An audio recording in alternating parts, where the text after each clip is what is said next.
Welcome to Using Our Library Voices, a podcast that represents yet another way that Harris County Public Libraries provides information and resources to enrich lives and strengthen communities through innovative programs and services both within and beyond our walls. I'm your host this week, Ellen Kaluza. I'm from the Northwest Branch Library. For anyone with kids, Laurie Berkner is a familiar face. The queen of kids music takes us on her journey and shares her own experiences. Hello, my name is Jennifer Finch, and I'm here today with one of the biggest names in children's music. Laurie Berkner broke into the children's music scene with the album What Do You Think of That, and has a total of 15 best-selling, award-winning albums, with a new holiday album which has just been released. To celebrate What Do You Think of That's 25th anniversary, it has been re-released on vinyl. She has 3 books based on her songs with publisher Simon & Schuster Books for Young Readers, and 2 others she has published based on her music. She has had her music videos performed on Nick Jr. and was regularly featured on NBC Universe's Sprout House. She has also written music for 3 off-Broadway children's musicals. With all that, I don't know how she has time to travel and perform with the Laurie Berkner Band as much as she does. Personally, I have been using her music for almost 20 years in story times and was grateful for permission to use her music in our streaming story times during the worst of the pandemic. People magazine has declared Laurie the queen of kids music, and I have to say I agree. Welcome, Laurie, to Using Our Library Voices. Hi, I'm so glad to be here. So, Laurie, what was your inspiration to work in children's music rather than other areas of music? Well, when I was graduating college back in the early 90s, I moved into Manhattan kind of imagining that I would try to see what I could do to make it as a musician. So I was playing in coffee houses. I had a band that played in some dive bars. And I also was babysitting for my downstairs neighbor. And she happened to be a movement teacher at Rockefeller University in the city. And she said, "You're so good with my kid and you're a musician. Do you want to maybe try out for this job? The music teacher is leaving after 10 years and they want somebody cheap." And I said, "Oh, sure. I was a music counselor at a camp and, I like working with kids, and okay, great. I'll apply for that job." So I got the job. I don't know that they should have given me the job at the beginning because I was really struggling. But eventually I ended up realizing that if I started to write songs working with the kids, that things got a lot easier. And I learned a lot along the way. So that the fact that I needed to write the music in order to actually work with the kids in my job led me to thinking, oh, I could perform this, I could do this music instead of the cover band I'm in or this rock band that I'm in. And people actually really want to hear it, and they aren't drunk and screaming at me. They're kids screaming at me, but it feels different. So eventually I kind of made my way over to the kids world. That sounds about right. I remember when I first started as a children's specialist, I struggled. I don't know that I should have gotten the job either, but eventually I found my stride. That sounds very familiar. So what have you learned about writing music for children over the last 25 or so years? So I think one of the things that actually came out of having to write the songs that I was going to sing right with the kids every day, I learned both on the job, but also from the woman that had my job before me, because I was starting to do music with the kids, was not writing it, was struggling to even find songs that they would like. Like if I would sing Old MacDonald and they would just go, baby song, I don't want to hear that. Really, because the 5 and 6 year olds would say that, and, and I couldn't figure out what to even do with them. Kids I had worked with in a camp setting had been older. So I went to observe this woman, Ruth Alperson, who had had the job before me, in her private classes where she was teaching in Westchester after she had left. And I said, how do you do that? How do you get she had these 3-year-olds doing everything she wanted them to do. She didn't have to say anything. They would just did it all. I had no idea how she did it. And she said, stop talking and put it in the music. So I sort of have morphed that into sing it, don't say it. And if you have something you really want to express in the music, put it into the music. If you want kids to do a certain thing, say it in the song, create it in the song, and remember to keep it simple. Like, don't tell them to do 20 million things. Try to focus in on a few things or even just one thing with one song. And if you have a lot of things to say and a lot of things you want to share with kids or have them do, write many songs because it can be very overwhelming to hear lots and lots of direction or suggestions, all thrown at a person at once, especially when there's still, there's language development happening so early and physical development, and they're trying to do all of those things. So those are a couple of really important things that I've learned. The sing it, don't say it, that, again, also sounds very familiar. They pay attention more when you sing it than if you say it to them. Right, because talking is like blah, blah, blah, blah, blah. All the adults do that all the time, right? The Charlie Brown teacher. Yes, exactly. And the other thing is, if what you put in the song is interesting, like there's some sort of interactive element, a specific, especially movement, but like any kind of interaction, then you're giving them a way to participate in the music. And once that's there, then the music becomes much more engaging and it's interesting and they want to listen because you're asking them to be involved. Yeah, These Are My Glasses, one of your songs off of your first album is one of my quiet down songs, but I've also used it to calm down toddlers that are throwing tantrums in the library. Wow. You mean, do you just sing it to them or do you play the song? What do you do? I sing it to them, and I have little movements that I've created. I have about a 60% success rate with temper tantrums with the toddler. Sometimes there's nothing you can do to calm them down, but sometimes These Are My Glasses really works to calm them down in the library. So that's amazing.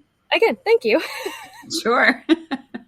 So we include singing in our early literacy program, Growing Readers, as a key learning component for children. What about singing do you think helps children learn? I mean, I don't know specifically research-wise. I know there's a ton of research about how singing helps kids learn. So just from my anecdotal experience, the thing that I think a lot of us experience is that when you add melody to information, verbal information, then it's much easier to remember it for whatever reason.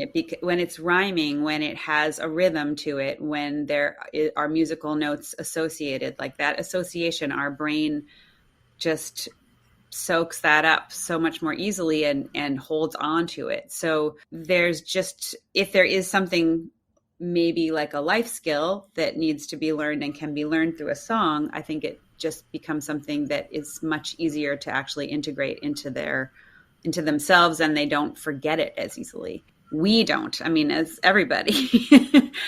I also think that there's a huge emotional component. What is it like to use your own body and do that in conjunction with other children, interacting with a family member, a teacher, some other adult that's there?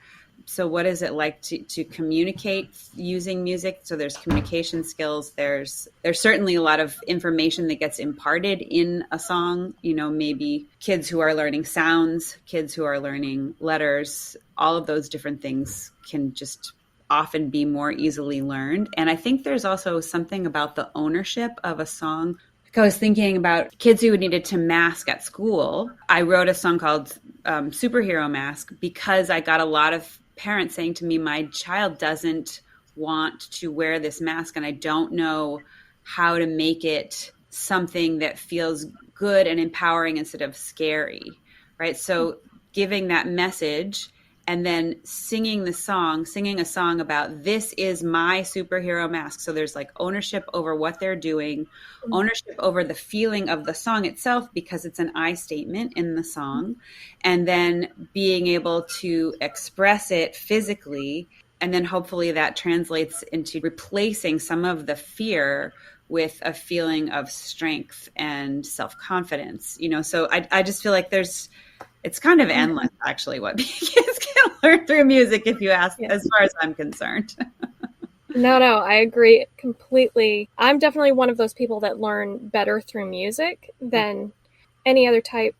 You know, they talk about the auditory learners, the kinesthetic learners, and the visual learners. But if you break it down, there's a lot more to that. And there was a research study done a while back that they asked for people online to take this test, and it was a college that had it on there.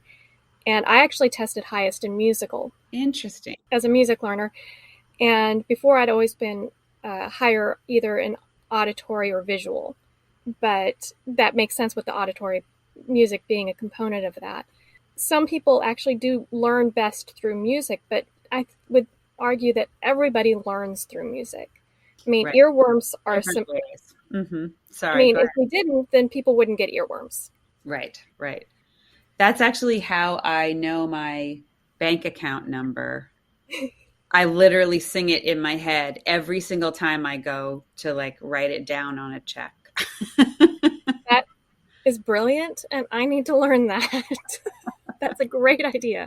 I don't know why I haven't done that. What are some of your favorite songs that you sing to your own children, or your favorite classic children's songs? It's interesting. So my daughter's 18 Mm-hmm. and does not really like me to sing to her anymore.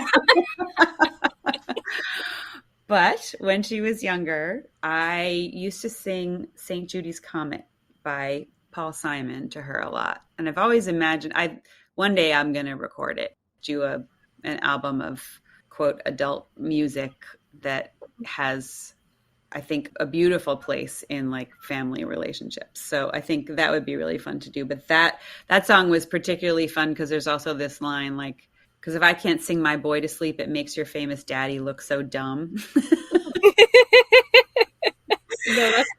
And by the time I had Lucy, I'd had a little bit of a celebrity explosion. And I was like, oh, this actually like works. I just sing girl and mama. So that's a fun one. I love musicals. When I was a kid, I was just so enamored of Julie Andrews and the parts that she played in really classic shows in The Sound of Music. I also had a recording somewhere, I don't know how, of her singing My Fair Lady. Mm-hmm. She may have played it in the UK in West End or something like that. I'm not sure. Actually originated the role on Broadway. Okay, that's why. So I did not see her there, but I did see a revival of My Fair Lady with Rex Harrison in it. Ooh. When I was a kid. And I remember thinking like, this isn't Julie Andrews. So we must have had a recording of the original Broadway show and of course Mary Poppins and, so there were but I listened to lots and lots of musicals. So I love those songs. I love Do Re Mi and The Sound of Music. My Favorite Things and The Lonely Goatherd. I'm pulling everything from The Sound of Music because that was my biggest one. But Spoonful of Sugar. Anyway, just, those songs from a lot of those shows I feel like are just so joyful and fun to sing. So those are kind of ones that are my favorites. I watched a lot of Shirley Temple musicals when I was little. Oh, fun. And then my second grade teacher, Ms. Nelson, by the way, having a second grade teacher whose name was Miss Nelson, When Miss Nelson is Missing was the biggest book out there was great. She had the decorations everywhere. Wow. But she would play, if we'd had a good day, she would play the title song from Phantom of the Opera or Castle in the Clouds from Les Mis. And I became obsessed with Phantom of the Opera to the point where my parents bought me for a cassette tape that had some of the shortened version of the soundtrack. And then later I got the full cast album on CD. And then I got to see it in San Francisco when I was a teenager. And I've since seen the touring production here in Houston. It's still one of my all-time favorite musicals, but that just developed into a love as a whole of musicals. And of course, I love Sound of Music. I watched that growing up on TV, and I've seen My Fair Lady with Audrey Hepburn, but unfortunately it's Audrey Hepburn and they didn't let her sing in it. I know. And do you remember that like in Thanksgiving you would have to wait? Like I waited every year till Thanksgiving to see The Sound of Music so that we could just watch it once a year. Like before, actually, I don't know how old you are. You might not be as old as me, but you look like you're not. But like I had to wait because we didn't even have VCRs yet, like let alone that you could find it on cable, which also happened when I was older. So in my like 10-year-old years. We did most of the same thing, but when I was little, my dad worked at Kmart. He was a manager, and they had raffle drawings for the managers. So we actually did have a VCR, like in the early 80s. So by the time I can remember, we had a VCR, to the point where when I was 3, I could pull out the recording where we had like 3 movies on a tape. And when I was 3, I could fast forward to my Shirley Temple movie that I wanted to watch. Of course. But I think we had a recording of Sound of Music, but we typically waited until that one came on TV. And my brother is not a musical fan. But me and my mom and my dad are. My mom, her dad had the cast recordings of musicals. He would buy them, and so he would play them on records. And my mom has the records from like Camelot and others. So she remembers. Yeah, Camelot too. Yeah. So she remembers listening to the albums when she was growing up. So she and my dad both were into music. And so I grew up listening to music. I also grew up with albums. And now I'm going to actually do a little plug, which is that my first album that had These Are My Glasses and We Are the Dinosaurs and The Cat Came Back and I Know a Chicken on it.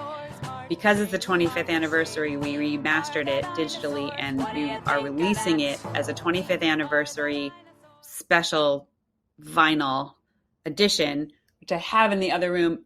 At first I was like, oh, okay, whatever, vinyl, who listens to vinyl? It is so cool looking. Like I just opened it just literally like 3 days ago, and we worked on it with the company that I work with for my older music, but they did such a beautiful job of remaking the cover, and it looks like candy. It's like reminds me of the Fisher Price records that I had when I was a kid, because I made the actual vinyl yellow, because when I first put out my albums on cassette, which is how they were never on vinyl. We'd already sort of moved to cassette. I color coded them so young kids couldn't read. I wanted them to know, like, the yellow one had the dinosaurs on it. The blue one had Victor Vito on it. The red one had Buzz Buzz on it. So they could ask, or they could put it in their own player and know what they were going to be listening to. So we made the vinyl yellow, and there's a little sticker on it with the old original cover, but from the CD. The original drawings and lyrics and liner notes that I wrote on the cassette are on the sleeve of the album. And there's also like a game, you can find cats everywhere on the album. Anyway, it came out so great. I'm so proud of it. That's going on my list. I'm getting that. It's not coming out till November, but you can already pre-order it. It's already available. So yay. Hopefully, if you're listening and you like that, get the vinyl. Here's another more technical question. So how is composing music for children different than for adults? Are there certain types of melodies that children enjoy? I don't know if it's so different. I usually don't try to make something different for kids melodically, but, well, I guess it's sort of a question that I think can be answered better if you decide what you want your song to do. If you want kids to be able to sing along with every word, it can be harder to do if you have a more complex melody. But I mean, I remember when Let It Go came out, and I was like, wow, this is not, like, they didn't dumb this down at all. And then you see 3-year-olds just belting it, So I think to assume that kids can't do something is not the approach that I think is probably the most helpful as a songwriter. It's more like, to me, I think, what pleases me? Like, when I'm writing a song, what do I want to sing? What sounds good to me? What would I want to sing along to? And I also am always trying to sort of tap into the inner child as well. I think of myself as sort of like having this very strong 4-year-old inner voice to myself. There's something about that age that I feel very connected to. And it is sort of the sweet spot that I tend to write in the preschool world. But once I've kind of fulfilled what the 4-year-old needs, then like you want to also make sure that, for me, I want to make sure I want to sing it. So there has to be components to it that please me as the adult that I am, the parent that I am. At the time when I wrote a lot of my early stuff, like The Goldfish, Let's Go Swimming, or We Are the Dinosaurs. I did not have a daughter yet. I didn't have a child. So like I was just paying attention to what was fun for me. And hopefully that often translates to other adults also liking it. And getting enough of them anyway that they can tolerate my music instead of it. Because if you're trying to think like what works for a kid, like I almost feel like it's so limiting because you don't know what I don't remember what it's like to be 3.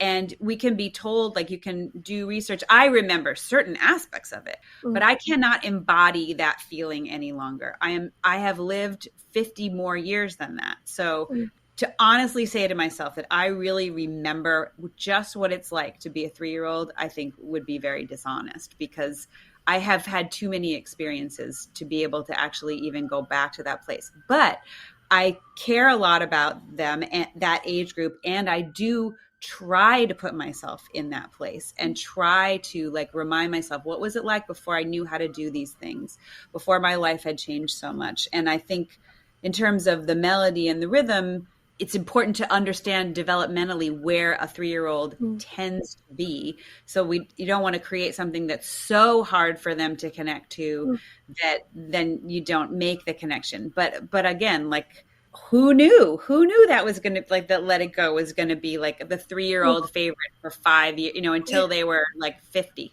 Not that long. But you know what I mean? Like it's just sort of that's a pretty hard thing to kind of, nobody knows what, I don't think. I mean, I loved Raffi when I was little, which probably puts you at about where my age range is. Right. Just 10 years younger than me, or maybe 20. No, about 13. Okay. And Raffi, I remember there was a song about a whale. I don't remember everything, but that was my favorite song. Baby Beluga. I loved whales also because, and I was also in the Bay Area when Humphrey the Wrong Way whale went through. So I remember the news stories about when that happened. And then the news reporter wrote her book that got featured on Reading Rainbow. I loved whales. I loved animals. And so Baby Beluga was the song for me. But then as I got older and Nickelodeon started doing Nick Jr. in the mornings, I started watching The Elephant Show with Sharon Lois and Bram. When I was trying to come up with a closing song, when I first started doing story times, and so I immediately started doing Skinamarink as my closing song with the movements that I remember them doing from the TV show. So a lot of those things stick with you a lot longer than you realize. Like to the point I didn't have to look up the lyrics to Skinamarink. I still had it memorized after 20 years of not having seen the song or seen the music or even thinking about it until I started working with these preschoolers. I was an elementary ed major who my specialty was grades 1 through 8. I had no training with littles. So that just really speaks to what we were talking about before about the power of like learning through music. Some of it is there's like a memorization quality that means you don't actually have to memorize it. It's almost like your brain does the work for you when it's connected to music. But it is quite amazing. My husband's mother now has advanced Alzheimer's, and I'm sure you've heard many stories like this before. But basically, I mean, she doesn't know who he is. But when we go there, we spend over an hour singing songs from the 40s, and she can sing every word. And that's like she just seems so happy and in her element in a way that it's very hard to find for her generally. Otherwise, the way that our society is set up, with kind of the demands of having to remember other kinds of things all day to take care of yourself. So yeah, it is a beautiful thing. Hopefully that will be this, like we start with it and sort of end with it. That's true. So you've adapted some of your songs into books. What was the process like, and are any more of your songs being adapted? So, right. The first couple songs are with Scholastic. Then I did the last 3 with Simon & Schuster. I don't have a deal with anyone right now to do that. The ones that we just did were We Are the Dinosaurs, Monster Boogie, and Pillowland, which I love them. And I'm so glad they're out there. I also wish that Moon, Moon, Moon and The Goldfish and Waiting for the Elevator, to me, they would make such perfect books, and my books have sold well, but they don't fly off the shelves the way that like my music seems to reach people, even though I feel like the people who have the books are all like, we love this book, but I haven't been able to kind of crack that, the sort of necessary marketing piece of it, and selling piece, even with a big company like Simon & Schuster. Although maybe sometimes it's sort of in spite of when it's a big company. They worked really hard. Yeah. I shouldn't say that. They put a lot behind it. But one day it would be great to see those others also become books, because I just feel like the visuals of them would be so fun and they would translate so well. And there are other songs as well, but those are sort of the ones that are always at the top of my list. I personally love using books that have been adapted from songs in my story times, and I have used We Are the Dinosaurs, which is a great for story time because it's very high energy. Pillow Land doesn't lend itself as well to story times. I like with a big group of children.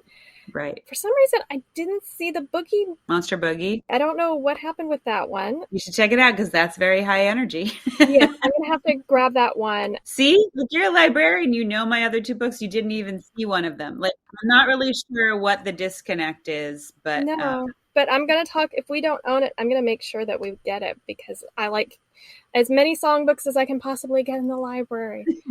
And Pillow Land, often I get feedback that is one that families use at night. You know, it's more of they use it as a lullaby and a bedtime story because at the end they all go to sleep. Now, Tim Hopgood has adapted a lot of classic, like Singing in the Rain. He adapted that into a picture book and Winter Wonderland. And so I've used those, and those are always big hits as well. And he also did Moon River. Love that song. Yeah. So Audrey Hepburn again. It is. And she actually got to sing that one. Exactly. Wait, can I tell you a quick story that I know about that? Maybe you know this. I forget who wrote it. Henry Mancini. Thank you. So Henry Mancini was tasked with having to write a song for Audrey Hepburn. And he said, I remember once that I heard her sing this note. And then I heard her sing this note. He was like, so I just went, da, da, da, da, da, da, da. Okay. And then I just wrote it from there. You know, that's how you write a song. That is incredible. Yeah. Wow. Just taking it from two notes that he knew that the singer could sing and taking it from there. So I just put it in between those two so I knew what her range was. That's brilliant. So I have just loved using your music over the years. I still use that. You know, we were talking earlier about the cover songs of adult. Caspar Babypants did the Beatles albums. Oh, I didn't even know that. He did 2 albums of full Beatle covers. Uh-huh. You also mentioned, you know, the Paul Simon song, and it made me think of my mom at my brother's wedding. He let her pick the song that they danced to for the mother-son dance, and she chose a Carpenter's song. You were mentioning that particular song that you sang to your daughter, and it made me think of that song that my mom sang to my brother. My love of music is, I never thought about it, but it is intrinsically tied with my love of reading. It helped me with language development. So having good children's musicians to me is as important as having good children's authors, because it helps children to have that access to language learning in different ways so it can reach different children. Because not every child is going to immediately grab onto words on a page, but they might grab onto words in a song. Absolutely. And children who learn differently in like very big, more obviously different ways, like kids who are nonverbal for a long time. That's actually a lot of feedback that I get too, is particularly kids with autism who, if you give them a song that they care about, then they will start to figure out how to ask for it. I mean, beyond, of course, the language skills that are learned just through the words that are in the song. And so you develop those, how to say things, you learn vocabulary and feel that communication. But it is amazing that breadth. Thank you so much, Laurie, for joining us today. You can listen to the Laurie Berkner Band on their YouTube channel or by checking their CDs and books out from the library. Thank you so much. It was great to talk to you.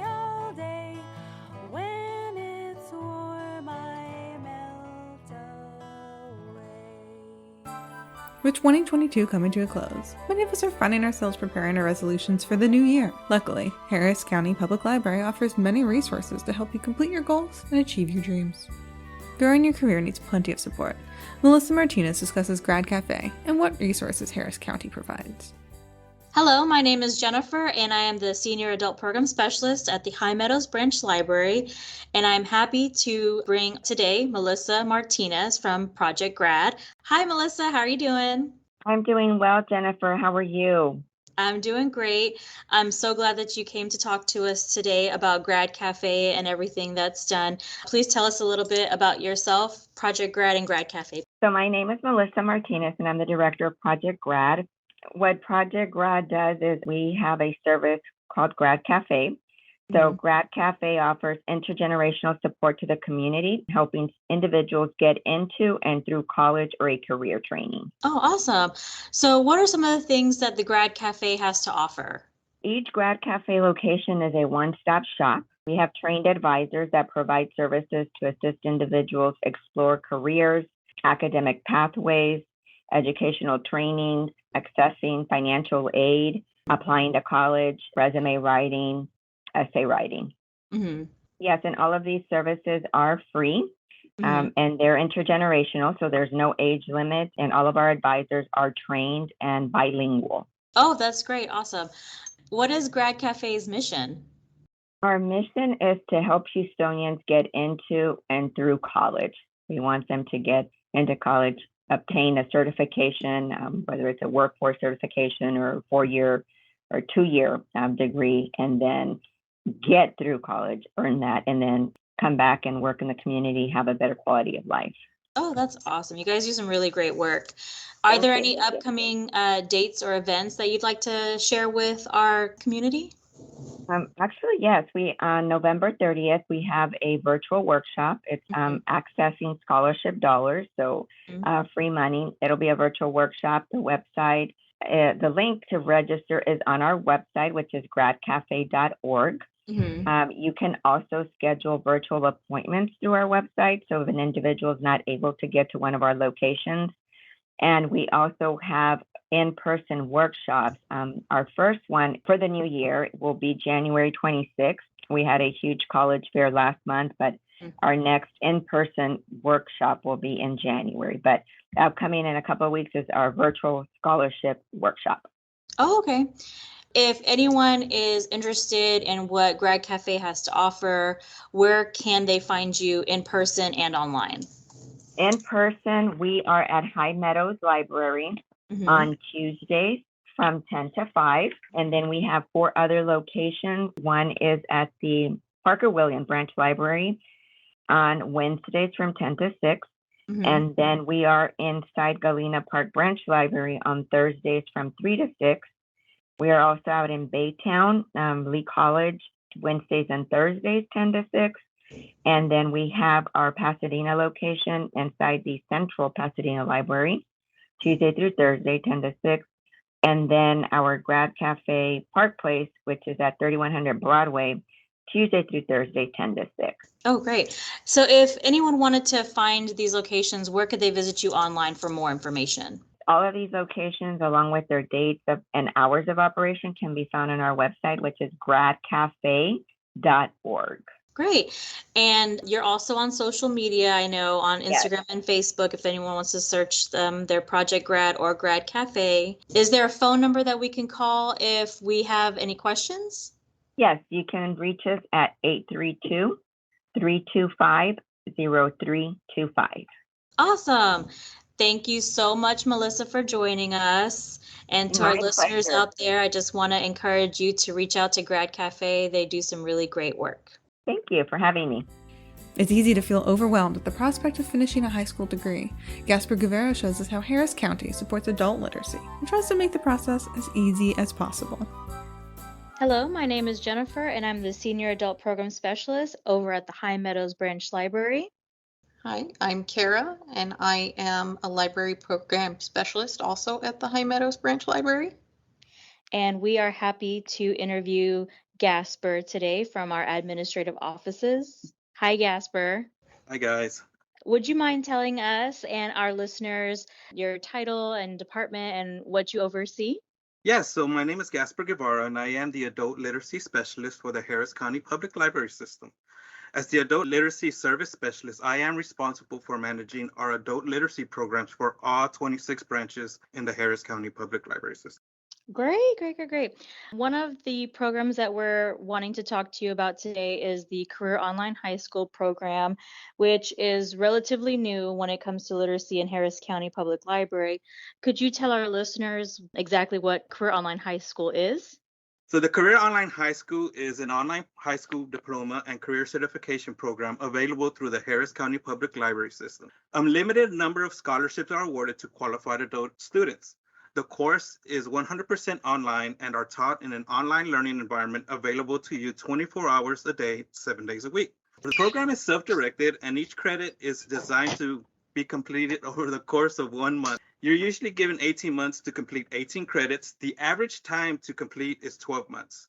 You can shorten your completion time by transferring up to 14 credits from previously completed accredited high school courses. Also, you can create a career portfolio containing important job documents such as your resume and cover letters. Also, you earn both your high school diploma and a certificate in your chosen career path. Awesome. So how would you say the library system helps potential students? So it does help students because this is not a GED program. Graduates earn a high school diploma and a career certificate through an accredited high school. So each student is assigned an academic coach who offers ongoing support and connects you with additional instructional help when needed. Each library offers support through library resources. So these resources can be MiFis, which we use to give Wi-Fi to people who do not have internet access. PyTops are available for those that need a computer. And of course, it is a library, so we do have academic materials if they need help with algebra or any of the credits that they're trying to get guidance on. Some colleges and institutions and organizations require a high school diploma and may not accept a GED. So in addition to a high school diploma with COH, you can earn the career certificate and complete additional job preparation documents and training. Oh, that's great. I didn't know that some colleges didn't accept GEDs. Yes, that, and another thing too is financial aid. So when they're trying to get financial aid, sometimes GEDs, they're not allowed to get that. Oh, that's good to know. So let's say that someone listening right now is interested in signing up. What are the requirements and where can they begin the process? So of course, they have to be eligible for our program. So program applicants must be a Harris County resident. They must be at least 19 years old, and they have to have a Harris County library card in good standing, or be willing to be able to apply for a library card if they don't have one. It is recommended that the applicant has attended the 9th grade. For those interested in Career Online High School, they first would have to complete a short online Are You Ready survey at harriscounty.careeronlinehs.org. So after you have successfully finished the survey, you'll be contacted by the library to discuss the prerequisite course. Upon successful completion of the course, you will be contacted by the library to schedule an interview and discuss your application into the program. A determination will be made regarding the scholarship award after the interview. Program applicants who have already received a standard high school diploma or a high school equivalency diploma are not eligible for this program. Minors should pursue their high school education through existing high school programs. Is there anything coming up for students who have already completed the program? Yes, Career on High School is one of our newest literacy programs. We first piloted this program in 2020 at 4 out of the 26 library locations with 15 students. So once the student completed the program, each graduate was provided a small graduation ceremony with close friends and family at their home library. So our program has grown and we have provided just under 100 scholarships since then. We now have about 60 active students and 27 graduates. So we shifted from having small ceremonies to a larger group ceremony for all our graduates. But this ceremony will include more than graduation ceremony. We have invited organizations in the county that can continue to support our graduates. We'll have resources and representatives available to help them on any future endeavors, continuing education, workforce training, and employment opportunities. We believe it was important to continue supporting our graduates even after they receive their diploma so that they have the resources to be successful and achieve their goals. That's amazing. So you guys are not only helping with their high school diplomas, but just setting adults on the right track for their entire future, which is just admirable. Yes, exactly. So in addition to Career Online High School, what other literacy programs are offered through Harris County Public Library? So our adult literacy program includes adult basic education, English as a second language, and citizenship classes. So HCPL classes are taught by staff or volunteer tutors and are completely free of charge. All books and materials are provided by the library. Adult Basic Education is designed for native English-speaking individuals who want to learn to read and write better. Our ESL program helps non-native English-speaking individuals to read, write, and speak better English in a safe and friendly surrounding. Citizenship classes help individuals prepare for the naturalization interview and test by studying the 100 civics questions asked at the interview to practice basic English speaking, reading, and writing skills. Sessions or classes meet once or twice a week for 1 to 2 hours a day. Classes can either be one-on-one or in groups. However, most classes are in small groups, which is about 2 to 6 students, with several of the branches offering larger groups, which is more than 7 students. At our branch, we're one of the branches that offer ESL and citizenship.